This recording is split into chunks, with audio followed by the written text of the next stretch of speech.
The first time Lady Catherine Ashworth touched my hand, we were alone in her drawing room on a rainy October afternoon in 1889, and she was teaching me how to properly hold a teacup for the formal dinner she was hosting that evening.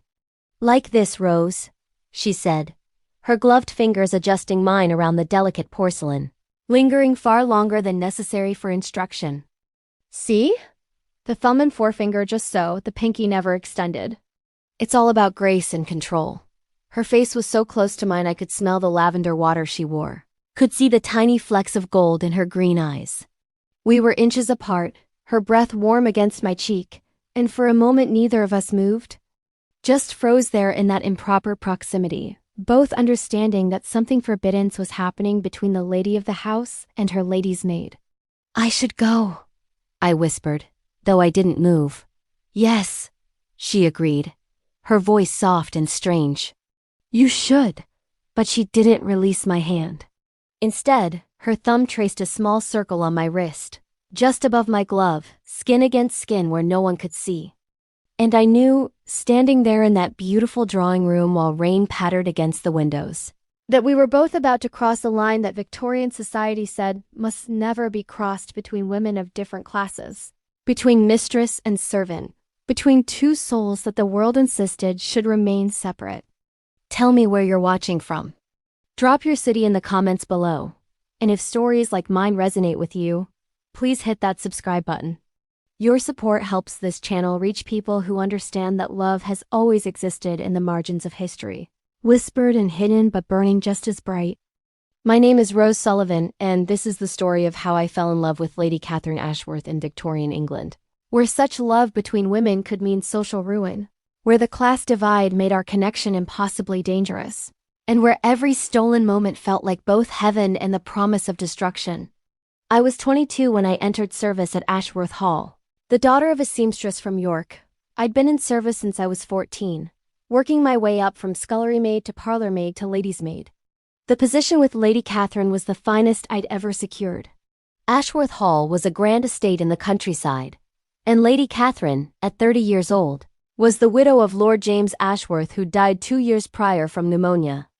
She ran the household herself, refused offers of her marriage from half the eligible men in London, and had a reputation for being intelligent, headstrong, and particular about her staff.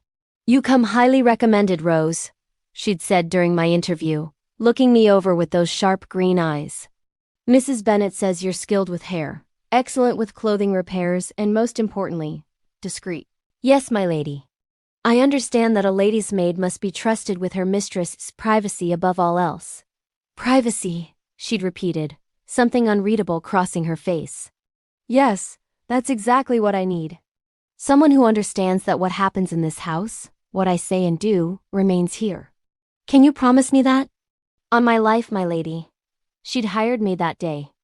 I moved into the servants' quarters, learned her routines, her preferences, her schedule. Lady Catherine rose at 8, took breakfast alone, spent mornings managing the estate, afternoons receiving visitors or reading, evenings at social engagements or quiet dinners at home. I dressed her, styled her hair, laid out her clothes, attended to her every need. We spoke little at first beyond necessary instructions. But I noticed things. The way she'd watch me in the mirror while I did her hair, her eyes tracking my hands. The way she'd ask my opinion on which gown to wear, genuinely interested in my answer. The way she never called me just Sullivan, like other ladies called their maids, but always Rose, like my name mattered to her. 3 months in, the dynamic shifted. Lady Catherine dismissed the other servants early one evening, saying she had a headache and wanted quiet, but she asked me to stay. "Will you read to me, Rose? My head is pounding and I find your voice soothing." I'd read to her for 2 hours, sitting in the chair beside her bed while she lay with her eyes closed, the lamp casting soft shadows across her face. When I finished the chapter, I looked over and found her watching me. "You have a beautiful voice," she said quietly. "Thank you, my lady. Catherine." "When we're alone, call me Catherine." "That's not proper, my lady." "I know. But I'd like it anyway." So I started calling her Catherine in private. And she started asking me to stay after my duties were done, to read to her, to talk about my life, my family, my thoughts on books and art in the world. We'd sit together in her chambers, the boundaries between mistress and maid dissolving in those evening hours when no one else was watching. "Tell me, Rose," she said one night 6 months into my service, "have you ever been in love?" The question surprised me. "No, my Lady Catherine, I haven't." "Never? Not even a young man from your village? Someone who caught your eye?" "There were boys who tried, but I never felt what I was supposed to feel. My mother said I was too particular, that I'd end up alone if I didn't accept someone's offer." "And you? What do you think?" I chose my words carefully. "I think I've been waiting for something that might not exist. A connection that feels right instead of just acceptable." She was quiet for a long moment. "I understand that more than you know. Did you love Lord Ashworth?" It was improper to ask, but somehow we'd moved past proper. I respected him. "He was kind to me, but no, I didn't love him." "Our marriage was an arrangement between families. I was 18 when we wed. He was 45. He wanted an heir and a gracious hostess. I wanted financial security for my family. We had an understanding." That sounds lonely. It was. Until you came here. The air between us charged with meaning. My Lady Catherine. Catherine, I'm not sure we should what?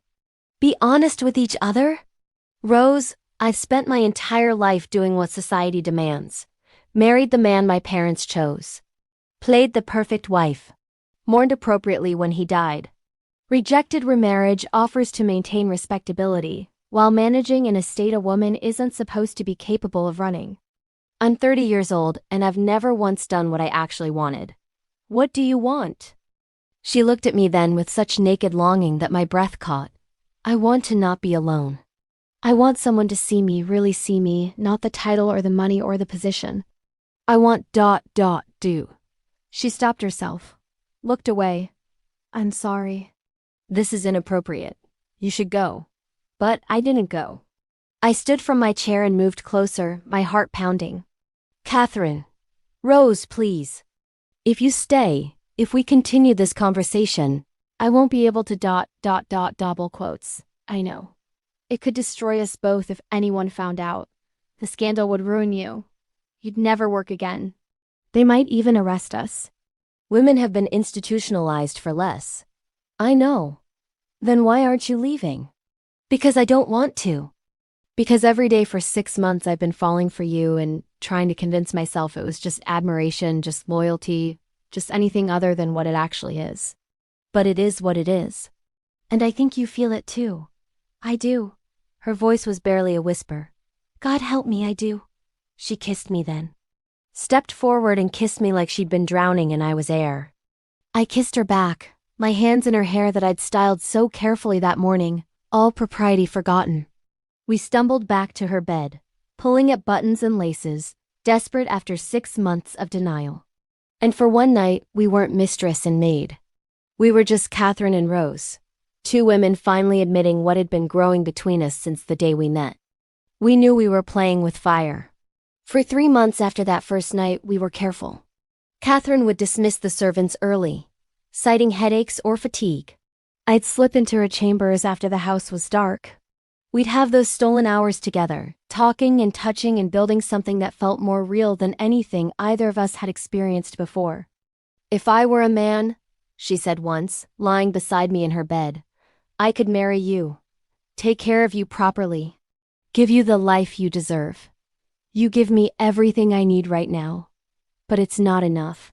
You're still my employee. You still have to call me my lady in front of others. You still sleep in the servants' quarters. It's not fair. Life isn't fair, Catherine. But this, what we have, it's more than most people ever get." Still, the inequality bothered her. She started paying me more than any lady's maid earned. Would buy me small gifts disguised as hand-me-downs. Once, she tried to give me jewelry. "I can't accept this," I told her, looking at the beautiful cameo brooch. "People will ask where I got it. Say it was your grandmother's. Catherine, I love you. But we have to be smart. Every extravagant gift, every special treatment makes people suspicious. Mrs. Henderson already watches us closely. We have to be more careful, not less." But careful wasn't in Catherine's nature. She was used to getting what she wanted. And she wanted to give me the world. The beginning of the end came on a cold December night. Catherine hosted a Christmas ball, inviting half of London society to Ashworth Hall. I was helping her prepare, lacing her into the most beautiful gown she owned, emerald silk that matched her eyes. "You look magnificent," I told her, arranging the final curls of her hair. "You should be the one wearing this," she said, meeting my eyes in the mirror. "You should be the one going down those stairs on my arm, not hiding in the shadows." "That's not our reality." "It should be." Catherine ... double quotes. "I know. I'm being foolish. It's just hard sometimes, pretending you're nothing more than my servant when you're everything to me." I kissed the top of her head, a risk even here alone. "After everyone leaves, I'm still yours." She went down to the ball. I watched from the servants' stairs as she greeted guests, danced with men who were courting her, played the perfect lady of the house. And I saw Lord Richard Thornton watching her with particular interest.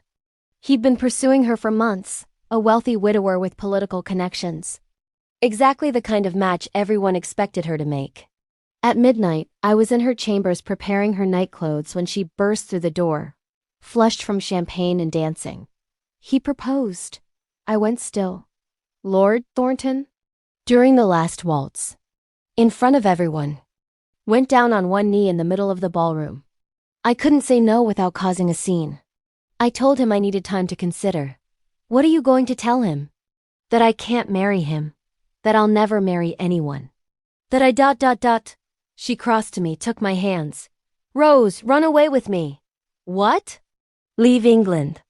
We'll go to the continent. Paris, Rome, somewhere we can disappear. I have money in my own right from my mother. We'll live quietly. As companions, friends, whatever we have to call it publicly. But together. Catherine, you're not thinking clearly. I've never thought more clearly. I love you. I don't want to spend the rest of my life in a loveless marriage protecting my reputation. I want to spend it with you. They'll come after you. Your family, Lord Thornton, society. A widow running away with her maid? They'll know. They'll destroy us. Then we'll disappear completely. Change our names. Start over. And leave everything you've built? This estate, your position, your family? None of it means anything without you." I wanted to say yes. God, how I wanted to say yes.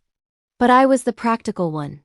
The one who understood that romantic fantasies didn't survive cold reality. "Give me 3 days," I said. "To think about it. To plan properly if we're going to do this. 3 days. Then we decide together." But we didn't get 3 days. The next morning, Mrs. Henderson, the housekeeper, knocked on my door at dawn. "Rose, I need to speak with you."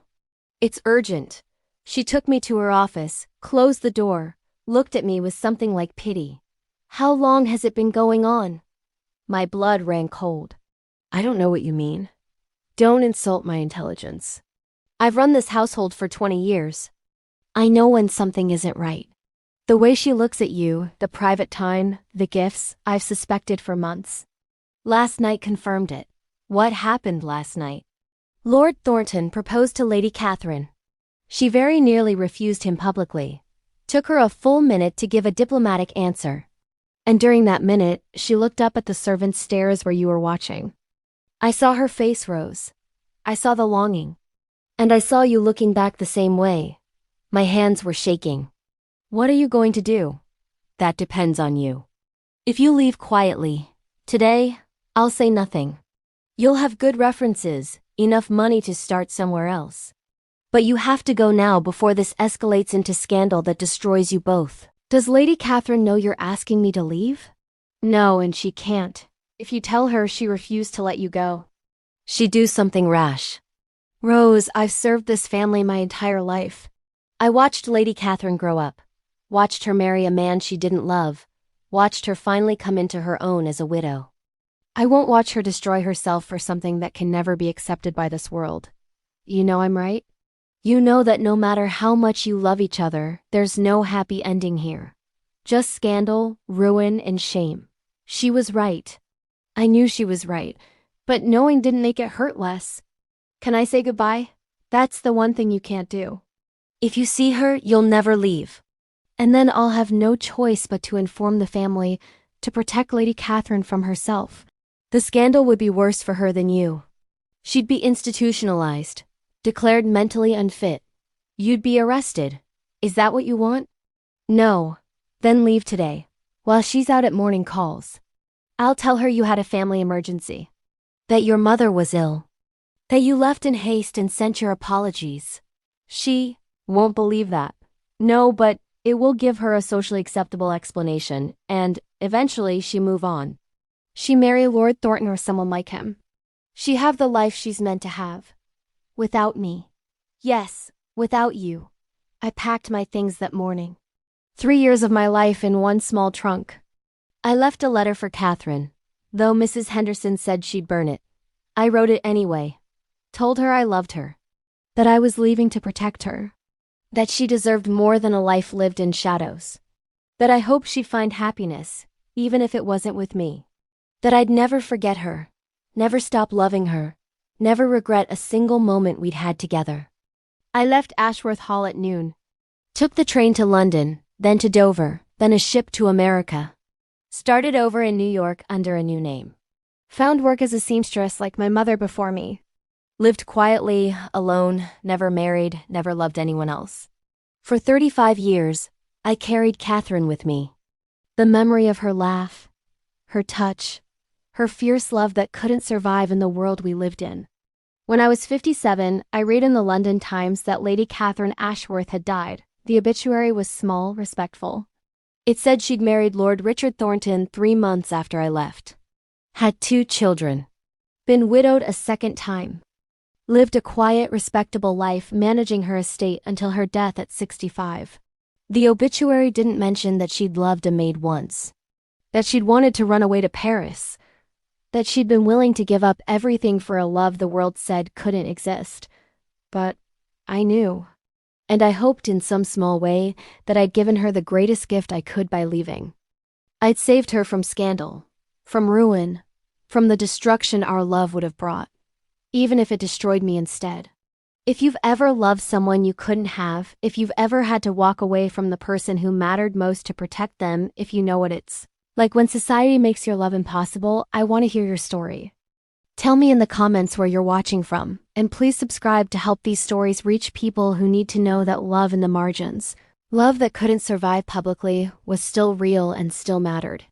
Thank you for being here, for listening, for remembering that our love stories existed even when history tried to erase them.